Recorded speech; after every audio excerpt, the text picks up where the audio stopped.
Surgery కంటే hospital bill అంటేనే భయం. అదే మధ్య తరగతికి అందుబాటు ధరలో వైద్యం. Medistar hospitals.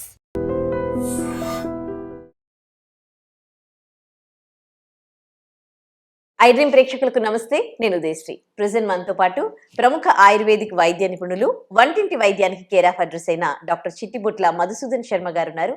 ఆయన అడిగి నర్వస్ వీక్నెస్ కి మంచి రెమెడీ తెలుసుకుందాం. నమస్తే సార్. నమస్తే. చాలా మందికి నర్వస్ వీక్నెస్ అంటారు. అసలు ఈ నర్వస్ వీక్నెస్ అనేది ఎవరిలో ఎందుకు వస్తుంది, దాని సిమ్టమ్స్ ఎట్లా ఉంటాయి సార్? ఈ నర్వస్ వీక్నెస్ అనేది పోషకాహార లోపం చేత రావచ్చు. అదేవిధంగా ఈ చెత్త ఆహారం అంటే junk food, fast foods, junk foods చెప్తారు కదా, బేకరీ ఫుడ్స్, ఇవి ఇట్లాంటి ఆహారం తీసుకునేటువంటి వాళ్ళలో ఎక్కువ రావచ్చు. అదేవిధంగా మానసిక ఒత్తిడి ఎక్కువ ఉన్నప్పుడు కూడా ఈ నర్వస్ వీక్నెస్ రావచ్చు. కొన్ని రకాలంటే వ్యాధుల వల్ల ఈ నర్వస్ వీక్నెస్ వచ్చేటువంటి పరిస్థితి ఏర్పడుతుంది.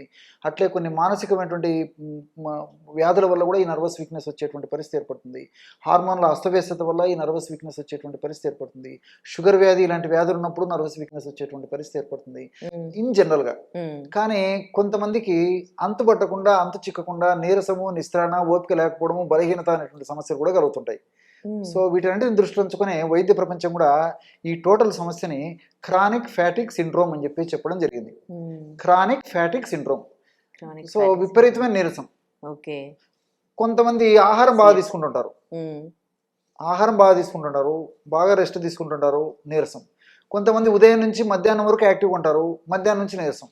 కొంతమంది మధ్యాహ్నం వరకు నీరసంగా ఉండి మధ్యాహ్నం ఆహారం తీసుకున్న తర్వాత మళ్ళీ యాక్టివ్గా తయారయ్యేటువంటి పరిస్థితి ఏర్పడుతుంటుంది.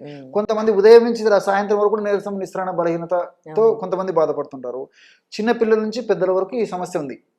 కాబట్టి కొంత ఏదైనా పని చేయాలన్నా, అదేవిధంగా లేకపోతే ఏదైనా దాంట్లో కార్యక్రమం చేయాలన్నా ప్రతిదానికి బలహీనత, ఓపిక లేకపోవడము, అలసిపోవడము, ఏదో మళ్ళీ చేద్దామని చెప్పేసి పోస్ట్ పోన్ మెంట్ ఇది ఉండడము, తర్వాత ఎప్పుడు నిద్రపోవాలని తలంపు ఉండడము, ఆవలింత ఉండడము, ఏ పని మీద ఆసక్తి, ఏకాగ్రత లేకపోవడము, అన్నీ ఇలాంటివన్నీ కూడా కాళ్ళు చేతులు నొప్పులు ఉండడము, పిక్కలు నొప్పులు ఉండడము, కాళ్ళు చేతులు మంటలు ఉండడము, తిమ్మిళ్ళు ఉండడము, మొద్దుబారినట్టు ఉండడము, ఇవన్నీ కూడా నరాల బలహీనతకు సూచనలు అనమాట. ఈ నరాల బలహీనత సమస్య కలిగేందుకు కారణం ఇలాంటి అనేక రకాలైన కారణాల చేత ఈ నరాల్లో ఎలాంటి మార్పు జరుగుతుందంటే, ఈ కణాల్లో ఉన్నటువంటి మైటోకాండ్రియా అనేటువంటి ఆ కణాల్లో ఉన్నటువంటి ఒక భాగం సరిగ్గా పనిచేయకపోవడం చేత ఈ యొక్క సమస్య కలుగుతుంటుంది. అంటే మైటోకాండ్రియా శక్తివంతంగా పనిచేసినప్పుడే మనకు శక్తి వస్తుంది. శక్తినిచ్చేటువంటి కేంద్రాలు అవే. ఆ శక్తినిచ్చే కేంద్రాలు సరిగ్గా పనిచేయనప్పుడే మనకు వీక్నెస్ వస్తుంటుంది. ఆ లక్షణాలు మనకు వ్యక్తం అవుతుంటాయి. అంతేకాకుండా ఈ నరాల యొక్క కణ చుట్టూ, నరం యొక్క చుట్టూ కణ కవచం అంటారు అనమాట. దాన్ని మైలిన్ షీత్ అంటారు. ఆ మైలిన్ షీత్ సరిగా ఉత్పత్తి కాకపోయినా, మైలిన్ షీత్ సరిగా పనిచేయకపోయినా అది వీక్నెస్ కొనగా నరాల బలహీనత కలుగుతుంటుంది. దీనివల్ల కూడా ఈ లక్షణాలన్నీ కూడా కలిగేటువంటి పరిస్థితి ఏర్పడుతుంటుంది అనమాట. కాబట్టి దీనికి ఎలాంటి చికిత్స మనం చేసుకోవడం వల్ల ఆ సమస్య నుంచి బయటపడవచ్చు అంటే, బాదం పప్పులు ఒక 100 గ్రాములు తీసుకోవాలి. బాదం పప్పులను 100 గ్రాములు తీసుకొని కాస్త మంచి నెయ్యి వేసేసి వేయించేసేసి చూర్ణంలాగా తయారు చేసుకోవాలి. అందులో ఖర్జూరం పెచ్చల చూర్ణం, ఎండు ఖర్జూరం కాయలు మనకు దొరుకుతాయి కదా, వాటిని దంచేసేసి లోపల విత్తనాలు తీసేసి పై పెచ్చలను ఎండబెట్టేసేయాలి. ఒక 2 days 3 days లో బాగా ఎండిపోతాయి. దాన్ని మిక్సీలో వేసేసి పౌడర్ లాగా తయారు చేసుకుని దాన్ని ఒక 100 గ్రాములు తీసుకోవాలి. మూడవ పదార్థంగా కిస్మిస్. కిస్మిస్ మరి మిక్సీ వేసి జస్ట్ కలిపేసారన్న, పూర్తిగా పొడి కాదు కాబట్టి కాస్త కలిసేటట్టు కిస్మిస్ ఆ మిక్సీలో తిప్పేస్తే సరిపోతుంది. చివరగా ఒక 10 గ్రాములు ఏలకుల పొడి, ఏలకులు తీసుకొని పైన పొట్టును తొలగించేసేసి విత్తనాలను చూర్ణంలాగా తయారు చేసుకుని ఆ చూర్ణం కూడా కలిపేసేయాలి. ఈ 4 చూర్ణాలు మళ్ళీ మిక్సీలో వేసేసి, అంటే 4 చూర్ణాలు అంటే ఈ కిస్మిస్ మాత్రం చూర్ణంలాగా కాదు కదా, అది అంత కలిపినటువంటి ఆ పదార్థము మిగతా 3 చూర్ణాలు మిక్సీలో బాగా కలిపేసేసి, కానీ మనకు రోలు కానీ ఇట్లా దంచేదానికి ఏదైనా వసతి ఉండే పడితే అందులో వేసేసి మెత్తగా దంచడం కానీ లేదా మిక్సీలో వేయడం కానీ ఏదో ఒక పద్ధతిలో ఈ 4 పదార్థాలు బాగా కలిపేసేసి ఒక గాసి సర నిల్వ ఉంచుకోవడం వల్ల బ్రహ్మాండమైనటువంటి నర్వస్ వీక్నెస్ తొలగించేటువంటి అద్భుతమైన ఔషధం రెడీ అయినట్లే. మరి షుగర్ వ్యాధిగ్రస్తులు చెప్తాను. ఆ షుగర్ వ్యాధిగ్రస్తులు కానీ, ఓవర్గా వెయిట్ ఉన్నటువంటి వాళ్ళు కానీ, రక్తనాళాలకు సంబంధించినటువంటి కొలెస్ట్రాల్ సమస్య ఉన్నటువంటి వాళ్ళు మాత్రం ఈ యొక్క ఔషధాన్ని వాడకూడదు. ఇంకా కొన్ని వీడియోలో కూడా నేను అందరూ వాడుకోదగ్గ మెడిసిన్స్ కూడా చెప్పడం జరిగింది కాబట్టి వాళ్ళు అది ఫాలో కావచ్చు. మిగతా వాళ్ళందరూ కూడా ఈ యొక్క ఫార్ములా వాడితే సరిపోతుంది. ఎలా వాడాలి ఇది? ఈ విధంగా తయారు చేసుకున్న ఔషధాన్ని ఉదయం ఒకసారి, రాత్రి ఒకసారి, ఆహారానికి ముందు కానీ తర్వాత కానీ, ఒక 15 minutes ముందు కానీ 15 minutes తర్వాత కానీ, ఉదయం ఒకసారి, అదేవిధంగా రాత్రిపూట మాత్రము మరీ ముఖ్యంగా మరి పడుకునేటప్పుడు తీసుకోగలిగితే మరీ మంచిది. రాత్రి పడుకునేటప్పుడు ఒకసారి, ఉదయం ఒకసారి తీసుకుంటారు, రాత్రి పడుకునేటప్పుడు మరొకసారి ఒక 5 grams, అంటే ఇంచుమించు ఈ ప్రమాణం వస్తుంది అనమాట. ఒక మీరు కుంకుడు గింజ ఐడియా ఉంది కదా, ఆ కుంకుడు గింజ ప్రమాణం, లేదా ఒక 5 grams, ఒక చిన్న టీ స్పూన్ పౌడర్ రూపంలో మనకు ఉండేట్లయితే టీ స్పూన్ కొలిచి తీసుకోవచ్చు. అది మెత్తగా ముద్దలాగా అయ్యేటువంటి పరిస్థితి అయితే మాత్రం ఒక కుంకుడు గింజ ప్రమాణం తీసుకొని చప్పరించేసేసి మింగేసి ఒక కప్పు పాలు తాగుతుంటే సరిపోతుంది.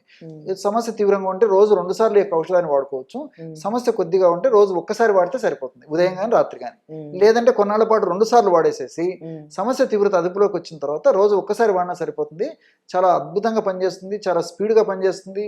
సైడ్ బెనిఫిట్స్ ఉంటాయి. కేవలం నరాల బలహీనత తగ్గడమే కాకుండా మల్టిపుల్ బెనిఫిట్స్ కూడా దీంట్లో ఉంటాయి అన్నమాట. అంటే పోషకాహార లోపాలు ఏమన్నా లోపాలను భర్తీ చేసేందుకు ఉపయోగపడుతుంది. అదేవిధంగా బెస్ట్ యాంటీ ఆక్సిడెంట్గా పనిచేస్తాయి కాబట్టి మరి దేహం దారుఢ్యంగా శక్తివంతంగా అనారోగ్యం పాలు కాకుండా ఉండే అవకాశం ఉంటుంది. వ్యాధి నిరోధక శక్తిని కూడా ఈ ఔషధాలు పెంచుతాయి కాబట్టి మల్టిపుల్ బెనిఫిట్స్ దీనివల్ల కలుగుతుంటాయి అన్నమాట. అంటే ఎంతకాలం వాడాలి ఇది? ఎన్నాళ్ళు వాడినా ప్రాబ్లం ఉండదు. ఏం నష్టం లేదు. కాబట్టి మీరు 2 months కానీ 3 months కానీ 4 months కానీ మీకు కంఫర్టబిలిటీ వచ్చేదాకా వాడుకోండి.